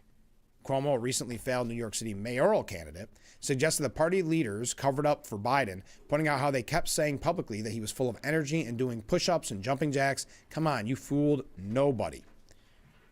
He did agree with Rivera about Kamala Harris's failing miserably as Biden's border czar. The border policy was terrible, Cuomo said.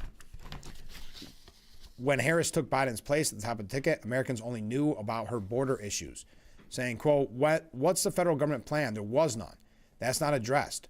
What did the Biden-Harris administration do for the country? That was it. That's what it's about. Americans want results. That's what they didn't get. So that is former Governor Andrew Cuomo. We do have some New York State updates as well, but we got to take a break because when we return, we're going to hear from our good friends from Hornby about their 200th anniversary celebration. So stay with us. We'll be right back with Frankly Speaking after this. Go to your local library, create with the 3D printer. Release your inner audio engineer or sewing machine rentals, all with your library card. Go to your local library today.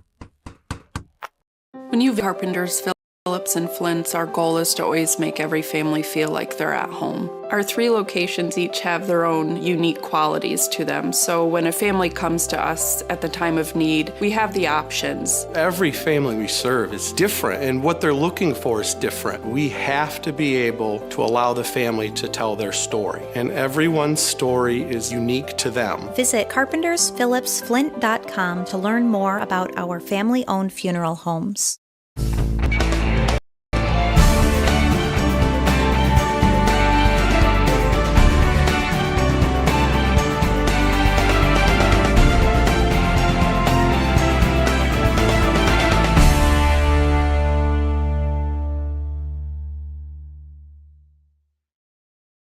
Miss a veteran, and she was injured in the line of duty. I hurt my leg in a training accident when she was only 2 years old. She had 7 different surgeries over the span of 9 years, and there were tons of complications.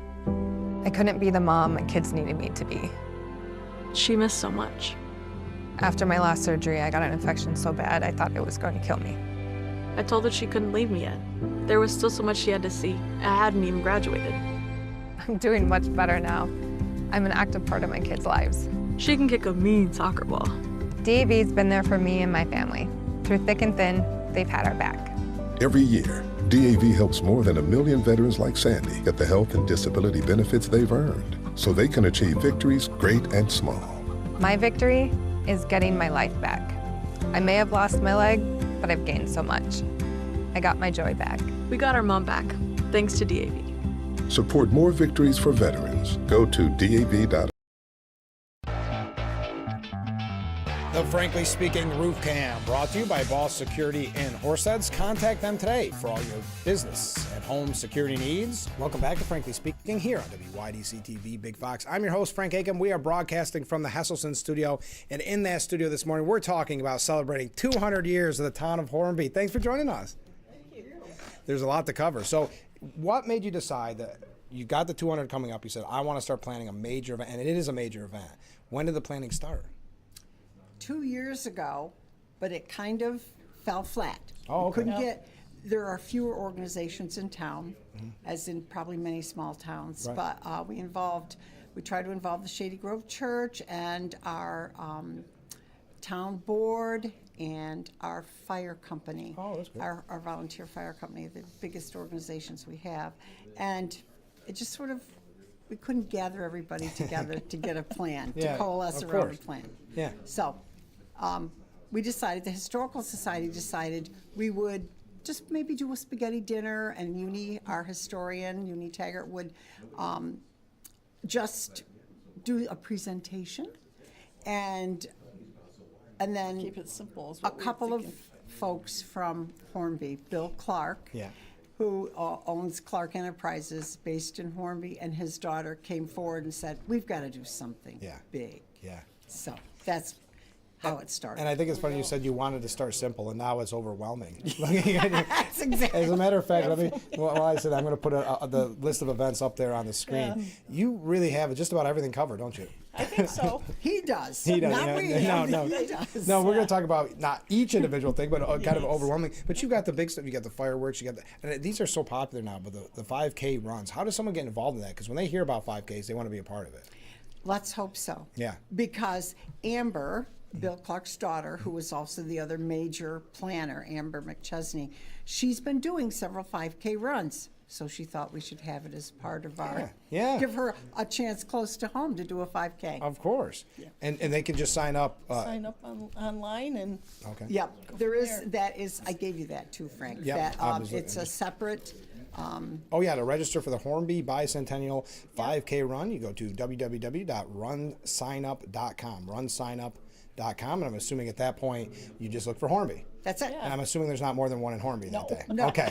Ever, probably. Ever. Is this the first 5K in the Yes. history, making history in Yes. 200 years in Hornby?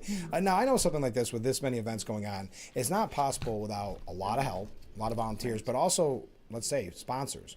Are you still looking for sponsors? yes. Always. Yeah.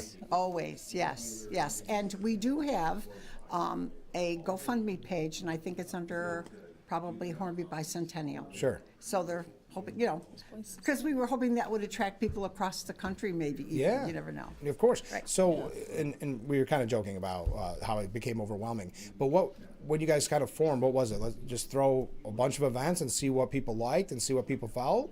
Or was it just... No, I think they brainstormed and said, hey, this works. And I think they picked things Yeah. they enjoyed. Right, I think yeah. I think Bill loves car shows. Who doesn't? And So, Amber yeah. wanted the 5K. And so I think, and that's probably a really good way to plan. Do something you know you would enjoy. So. And if someone, again, I don't want to keep reading the numbers, but all this could be found online if you want to participate in the car show. But that's all, by the way, if you don't have a classic car, you could be part of the judging, right? It's public judging. Yes. So you can come enjoy the car show, join the 5K. There's also, I can't believe how this took off in the last few years, the cornhole tournament. Yeah. Yes. Everybody loves these Yes. things. I'm horrible at it, so I'm not registering it. But I bet you they end up taking this really seriously. I hope maybe so. I hope so. We're hoping that people will really. It's early yet, right? It's Right. still early, and Right. a lot of people don't make plans until kind of the last minute. But hopefully this will. But really, we're talking about a month away almost. I know. I don't mean to make you nervous. For planners. Yeah. Hopefully everything can come together here in a bit. But cornhole, as I said, and we'll put that up on the screen. But now I don't want to ask this question insultingly.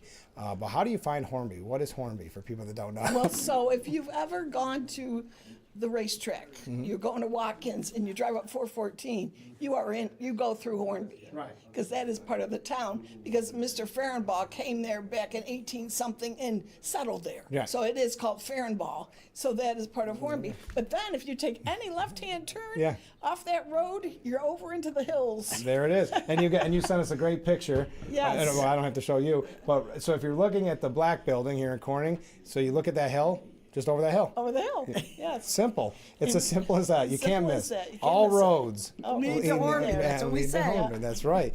So tell us a little bit, because obviously this is a historic event celebrating 200 years of the town of Hornby. Tell us a little bit about the history of Hornby, if you don't mind. Yeah, so the town was really established, excuse me, in 1826. January 27th. It was named for John Hornby, who was an English capitalist. He never came here, but he owned a portion of the Pulteney estate. So when they were laying out the towns, they put his name on one. Of course. Isn't that interesting? And I know we were talking off the air, but I read the Steuben County Historical Society newsletter, and so many of these areas, no one even saw what they were named after. No. Right. No. Right. I mean, I guess it was just a feather in your cap. You don't even know what's going on there. What if it's a bad thing? Yeah, I don't know. But you are pretty active as a historical society in Hornby, aren't you? Yes, we are. It was established in 1957. After the schools closed, our town supervisor, he got one of the buildings, and we've turned it into a museum. Lillian Adams and Ruth Harridan were the original women that were kind of behind it. They're both teachers. They visited somewhere else and saw a small museum, and they said, hey, we could have one of those in Hornby. It's right. I mean, it's right in the heart. If you go through Hornby, you see it. You can't miss it. That's right. And I know, just like we have one in Paint and Post, the hours are a little different. Are you open frequently? Do you know the hours? Well, yeah, we are open in July and August and Sunday afternoon from 1 to 3. Okay. Or by appointment. Okay. Oh, that's great. So obviously this is a very historical event, and as a historical society must be very excited for it. How can we, the people watching this, participate? What should they know about the event if they want to attend? So there's flyers, and hopefully people will get to see the flyer. We do have a did I say GoFundMe, or did I already talk about that? GoFundMe, yeah. We got the GoFundMe page, but there are other ways for sponsors, especially on Facebook. I think if you go to the Facebook page, the Hornby Bicentennial has its own Facebook page, and there are places for sponsors to donate. And we've had a few sponsors. That's there are great. folks in town, a few businessmen. And if you want to participate, like I said, it's got everything. Car show, craft fair, chicken barbecue, kids activities, music, rodeo. The rodeo, tell us about that. We didn't mention that yet. You know, that is an important, she was so gracious to us, the woman that owns the Oh, rodeo. Reese Rodeo? Reese They're Rodeo. great people, aren't they? Gracious. And she said, so that weekend we were gonna have a rodeo anyway. We'll call it the Hornby Bicentennial Rodeo. Perfect. And she opened up her grounds for us because what's problematic in our town, there's not a lot of parking. Right. And we're hoping, we need a lot of parking for all these different events. Right. So they opened up so all the Saturday events will be over on the Reese Rodeo grounds. Right. Oh, that's great. And I didn't even think to mention that. So Reese Rodeo, that's on Saturday. All those events are there. That's right. But on Friday, Hornby Fire Department, Yes. and then as well on Sunday, Hornby Fire Department. Where does the 5K run? I didn't even ask that. Where's that run through? That is going to start right by our town hall, which is right by the fire department on County Route 41 and 40, whatever it is. Yes, And they're going to run down a small road that's right next to the town hall. It's called Harridan Road, and turn around and come back. So we're going to, I guess the town got permission to go ahead and close the road for a little while, and yeah. So all the neighbors, be prepared for the traffic. They went through and told all the neighbors, be prepared. So. And one other thing before we go, and we'll go through the who, what, when, where, why again before we wrap up. But tell us about the new sign. It's actually on the flyer that I keep putting up on the screen. But tell us kind of a composite of it. Tell us about the new sign. Yeah, I mean, they got designed by Andy Hakes, and then I forgot the gentleman's name that I don't know who painted it and created it. Clark Bill was Clark. behind it and got it, and then he's like, "Okay, Uni, now what do we do with it?" I said, "Well, we need a frame so we can, put it in the yard." So he did all of that, and Bill Clark was is in great. construction, so he sunk some nice holes and put up the posts and. And where's it located? It's great, right on the corner at the town hall. Oh, that's great. Oh, isn't that wonderful? Yeah. Well, it sounds like you have a lot of work ahead of you.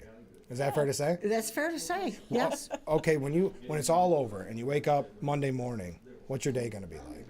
Just relax and start planning the next one. No, I think it'll be Bill and Amber that are going to go. Oh, that's true too. They were really the drivers behind this. So. Well, and the tough question for each of you: what are you each looking forward to the most? We'll start with you. I'm really just getting people together. Just getting people It's together. really. It's hard in this day and age. We have so much communication that goes on, but little happens really between neighbors. Back in the day, in the 1800s, when they were trying to build the town, they had to come together because they had a purpose to build it. And now we enjoy our countryside and, Oh, you're exactly right. I mean, that's what I love about this because it makes you think of the old community events. It makes you think of like a block party, but just for the whole town of Hornby. Is that your favorite part too?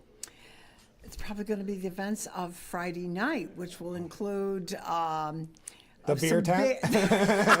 You said it, not me, Okay. Frank. The fireworks. Yeah, The that'll fireworks be should fun. be a lot of fun, and they're going to have a couple of bands, so I think that will be something I'll really enjoy. And I think there's something really special about kind of wrapping it up with the birthday cake. Yeah, And the yes. picnic. Exactly. What a perfect way to Yeah. end a really long And weekend. bicentennial celebration. Yes. Well, best of luck with all this. I'm sure people are marking their calendar right now, and I hope that you'll be on the program again soon so we can promote it one more time before the 200th. Thank you okay? so much for having us, Of course, Frank. anytime. All right, stay with us. We'll be right back with Frankly Speaking after this.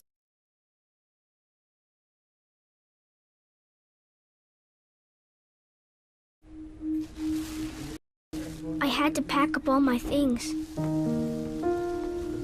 I had to leave my home. And I never knew where I was going next. It felt like I never even had a say. But then you came along. Change a child's story. There's a child in foster care waiting for a volunteer like you. Learn how you can help at nationalcasagal.org. There have always been a few, ready to fight and win. Since 1775, these few have been Marines, and they come from across this land to defend the future of our nation. This year, our Corps celebrates 250 years, and Marines are proud to serve this country, each other, and all that is still to come for America. You make everything harder. You're a pest. Nobody wants you, nobody likes you. You are just full of raising questions and never having an answer. If I can face MS, I can face anything. A cure for me would be to go back to where I was. A cure would stop you dead in your tracks. And when we get you, it's going to be a great day. It ends here. MS ends with us.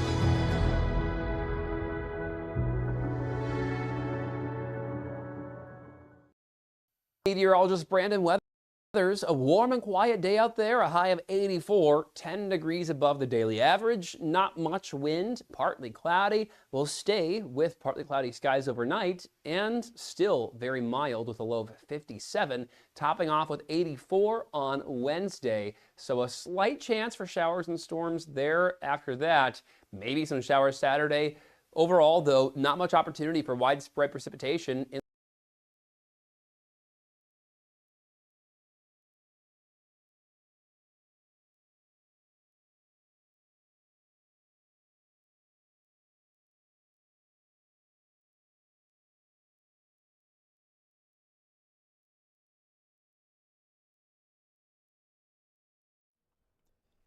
The Frankly Speaking Roof Cam, brought to you by Boss Security in Horseheads. Contact them today for all your business and home security needs. We are back, broadcasting live from the Hesselson studio. Thank you to our friends from Hornby for telling us about the 200th anniversary celebration coming up soon. All right, a couple of comments from viewers. Rick writes in, good morning, Frank. Well, good morning, Rick. Only 29% approve of Trump's economic policy. That means 71% don't. But given the economic climate, it's hard for me to grasp how 29% of people still approve of this. This is peanuts. Trump downplays rising gas prices. Holy macaroni. Fix the problems that the Republican lawmakers make. In fact, why don't you pressure JD into invoking the 25th Amendment? I'd much rather deal with 2.5 years of JD than watch Trump completely destroy the rest of the country in the next 2.5 years. So Trump says they almost have a deal with Iran. Then why is there no agreement about Iran's nuclear program, or no regime change, or no agreement over the Strait? Trump reported the Strait opening back up. Iran says nope. Didn't Trump way back when, it seems so long ago, attack Iran because of what the regime was doing to their citizens? After all, the first attack against Iran were to take out regime leadership. Then it became, oh, we attacked so Iran couldn't have a nuclear weapon. Then Iran got smart and closed the Strait. What do you know? You lost, Donald, just like in 2000. Wow.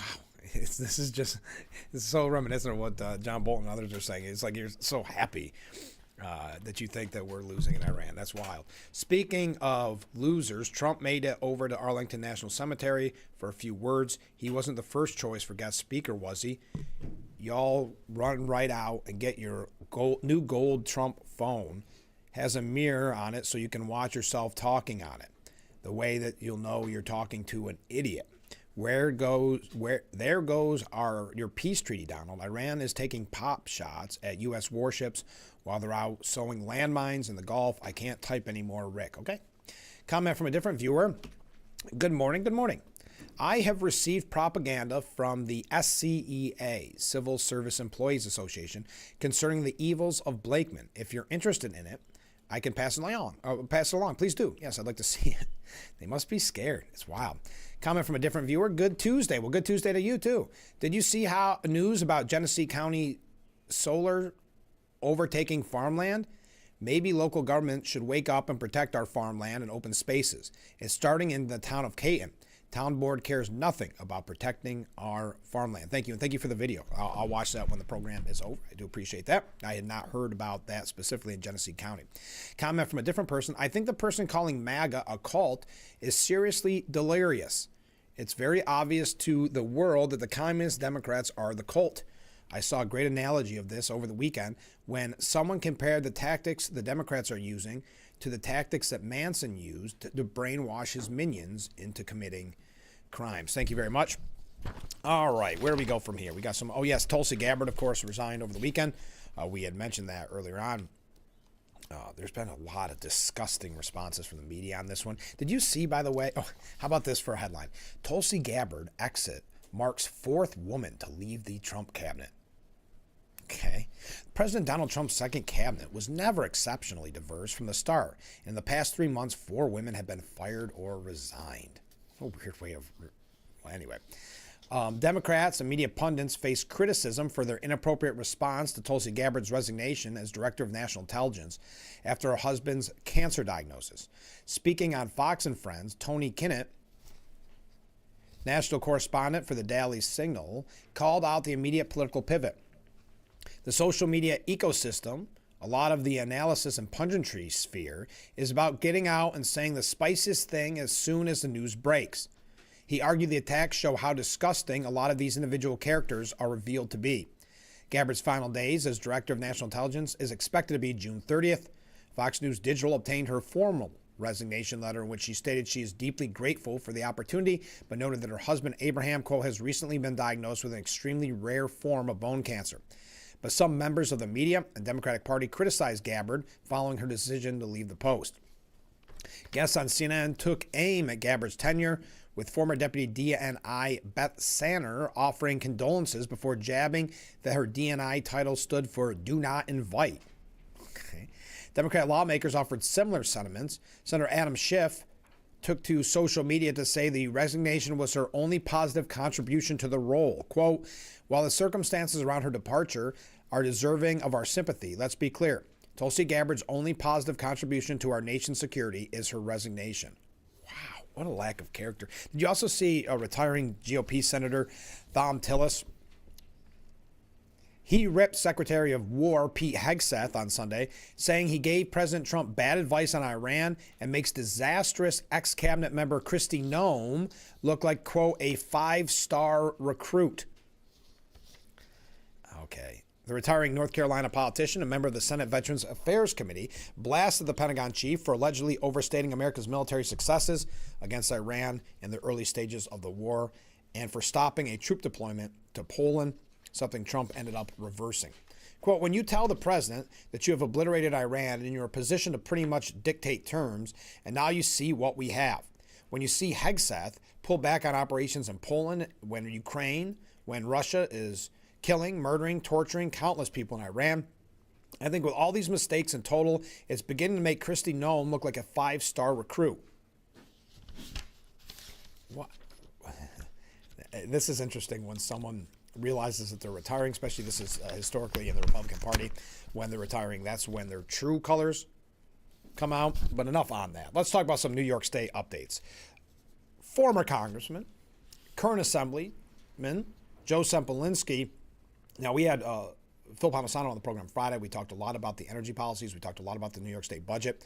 Sempolinski voted nay on a package of immigration bills, and the immigration bills we talked about on Friday's broadcast with Phil Palmisano. But this is Joe Sempolinski saying, quote, "This is a case of massive overreach by Albany Democrats, and yet another example of Albany thinking that they know better than the rest of us. Local municipalities and local officials know how to best protect their communities. They don't need someone elected to represent New York City telling them how to do their jobs. Having local law enforcement involved in the enforcement of immigration law keeps everyone safe, both the general public and those whom the law is being enforced upon." Now, the immigration bill adopted by the Assembly Democrats on Thursday, and we mentioned this with Phil Palmisano, but, quote, ban local governments from entering or in remaining in a 287G contract that allows state and local municipalities or county participation in immigration enforcement, as well as agreements on detaining individuals for immigration violations. Ban any state employee from working with federal immigration authorities. It bans immigration authorities from entering non-public areas of school property without a judicial warrant. It bans law enforcement officers from wearing face coverings while performing their duties. Sempolinski again saying, quote, "This will make our communities less safe by making it impossible for local law enforcement to coordinate efforts with federal immigration enforcement officers. I support those who have chosen to come to our country while following our laws." Now, also our former governor, Hochul, our former governor criticized Hochul, I worded that strange. Ex-Governor David Patterson slammed Governor Hochul and fellow Democrats, and remember, Patterson was a Democrat, for ramming through a package of anti-ICE sanctuary laws, warning the crusade could cost the Empire State. Patterson accused Hochul and Albany lawmakers of really impairing local government's ability to cooperate with federal agencies, possibly increasing the chance of federal raids and opening up the state to lawsuits and taxpayers on the hook for the tab. "The last I heard, the federal government supersedes the local government," Patterson said. "When I was governor, I tried to adhere to that." His comments came after Democrats passed a sweeping package of bills that largely outlaw cooperation with ICE. We don't have to go through this all again. Now, Bruce Blakeman, gubernatorial candidate, praised Patterson as a common-sense Democrat, saying common-sense Democrats know that Kathy Hochul has made our neighborhoods less safe with her pro-criminal policies. Governor Patterson is a sensible and thoughtful Democrat who's rightfully appalled with Hochul's support of this dangerous legislation. Nassau County, Suffolk County, the other counties around the state could band together and bring a lawsuit against the state legislature itself and the governor for taking this approach, said former Governor Patterson. "I just don't understand how we got in the situation we're in right now. It was an erroneous mistake that they made." Now, Bruce Blakeman vows to keep local ICE deal alive in Nassau County, telling Governor Hochul, "Make my day." We'll talk about this in just a second, but I realize I got to take a break. I heard the Corning whistle. Stay with us. We'll be right back with Frankly Speaking after this. Spring into savings at the Declaration of Deals this May at Chilson Wilcox. Drive home a Ram 1500 and save over $6,400. Plus, get 2.9% for 72 months or 4.9% for 84. And it comes with the best powertrain warranty in the business. 10 years, 100,000 miles. Or save over $6,000 on a new Jeep Grand Cherokee. Just announced, go topless in a 2026 Jeep Wrangler. And as always, get the highest trade-in values, period. These deals won't last. Chilson Wilcox, selling cars a different way, the right way.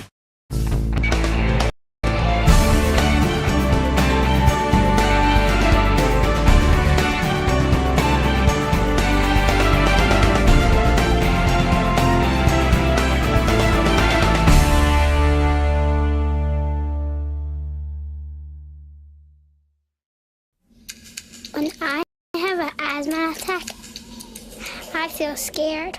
Sometimes my parents have to take me to the hospital. I feel like a fish with no water. You know how to react to their asthma attacks. Here's how to prevent them. Because even one attack is one too many. I was diagnosed at 65. 37. Earlier than most. Every 9 minutes, someone is diagnosed with Parkinson's disease. And every one of them can turn to the American Parkinson Disease Association. Visit apdaparkinson.org to learn more and show you.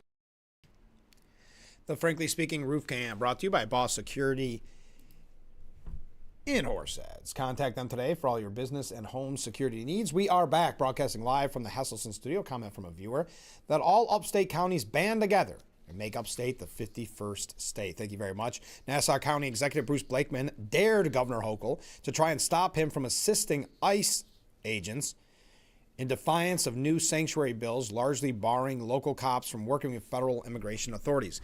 The Democrat passed packages of bills would ban the Blakeman brokered partnership with ICE that gives the agency space in Nassau County's jail. Blakeman, who's running against Hochul, as you know, had a blunt response to the governor's threat to sic State Attorney General Letitia James on him to force Nassau County into line with the anti-ICE law, saying, "Make my day. We will not comply with a law limiting our ability to cooperate with ICE," adding that he intends to sue the state over the new law. Now, Hochul has increasingly fashioned herself as the leader of a Democrat resistance against President Trump, particularly on his hardline immigration policies. Yeah, she wants to be bigger than she is. Now, Puerto Rico's governor has endorsed Bruce Blakeman at a strategy meeting earlier this week alongside crypto mogul Brock Pierce. Gonzalez Collin shared her support of the Nassau County executive at the meeting and discussed future pathways for economic development, tourism, public safety, and ways to expand Republican outreach to Hispanic communities in the Big Apple. Quote, "The endorsement comes at a time when Republicans continue gaining support among Latino voters nationwide, particularly among working class families, entrepreneurs, small business owners, and younger Hispanic voters, increasingly focused on economic issues, public safety, inflation, and quality of life." More than 1 million Puerto Ricans call New York State home, with around 70% residing in the 5 boroughs, making it an important voting bloc in a race where Blakeman seeks to close his opponent, Governor Hochul's double-digit lead. Former Mighty Ducks child actor turned crypto billionaire Brock Pierce was also at the table with Blakeman's team, alleging the businessman has personally shelled out $143,000 of his own cash toward Blakeman-related political efforts.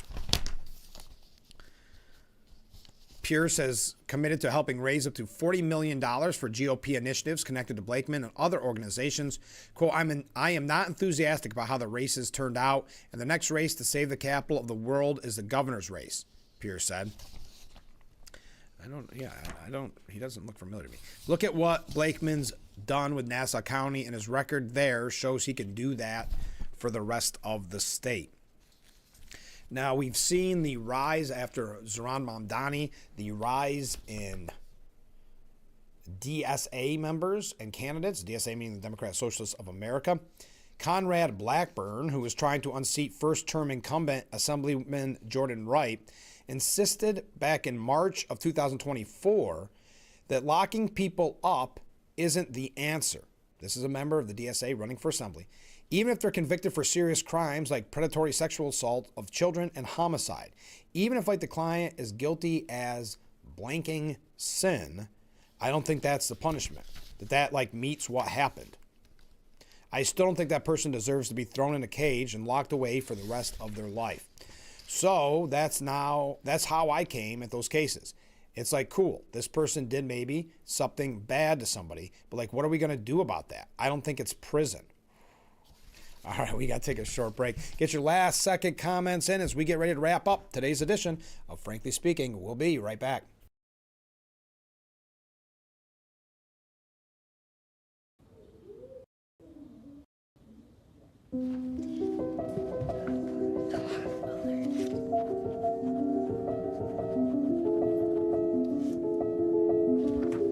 Can you help me?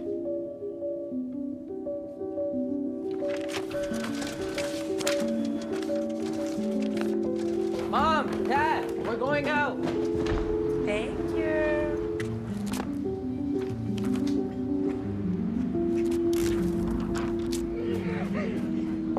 Oh, look, they're playing chess. What you got there? Will you help my mom? She's real sick, huh?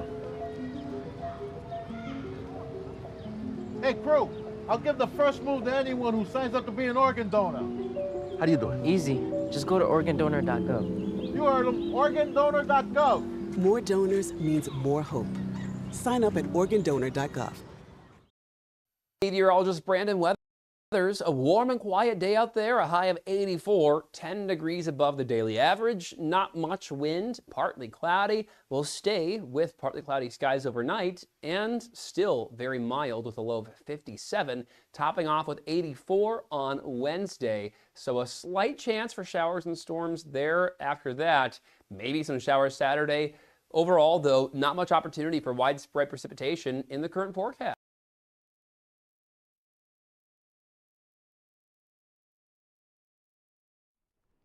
The Frankly Speaking Roof Cam, brought to you by Boss Security and Horsets. Contact them today for all your business and home security needs. We are back, broadcasting live from the Hesselson studio. Comment from a viewer: don't lock criminals up. Are you kidding? You must be kidding. Nope.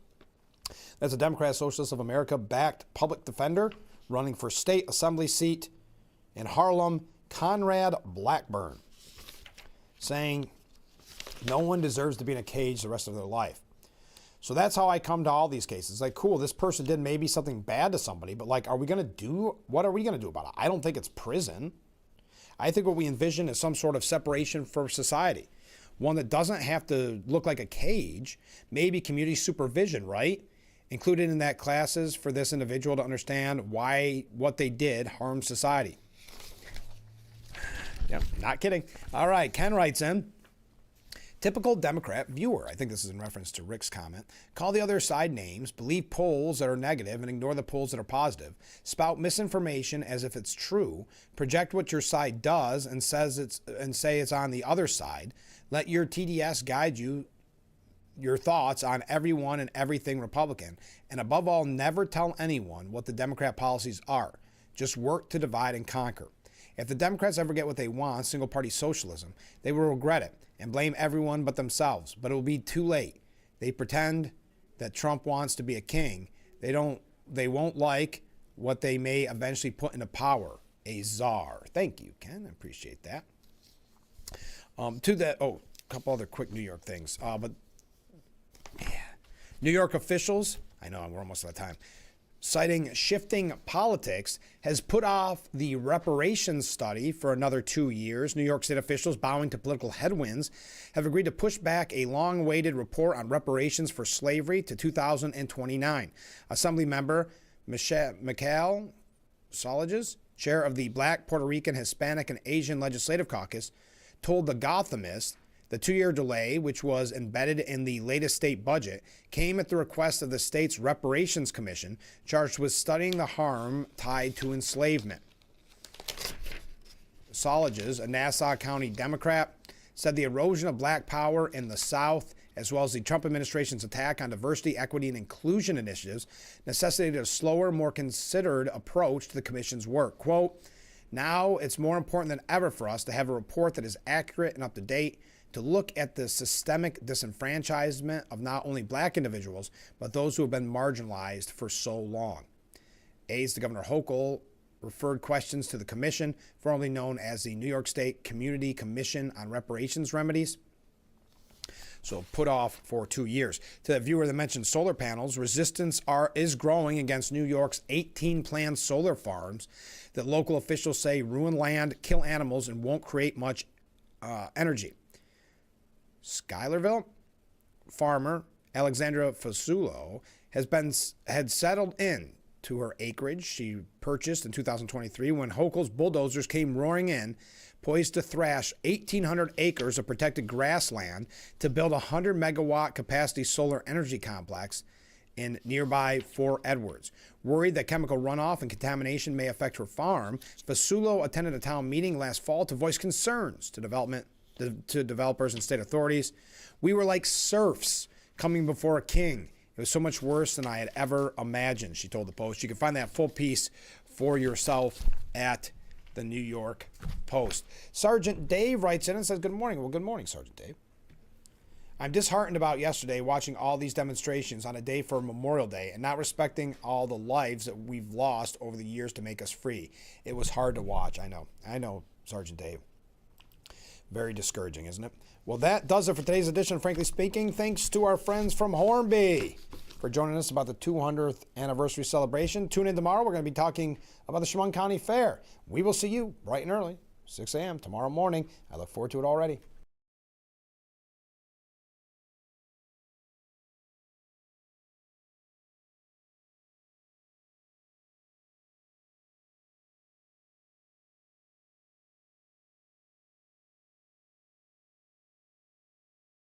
You don't have time to go to the gym?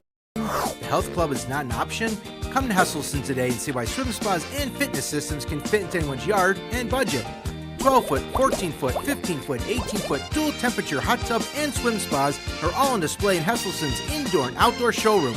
Try before you buy. 0% interest-free financing options are available on every Hesselson swim spa. Swim and exercise year-round and start making every day better. After 70 years, it's still fun to poke in the corners at Hesselson's.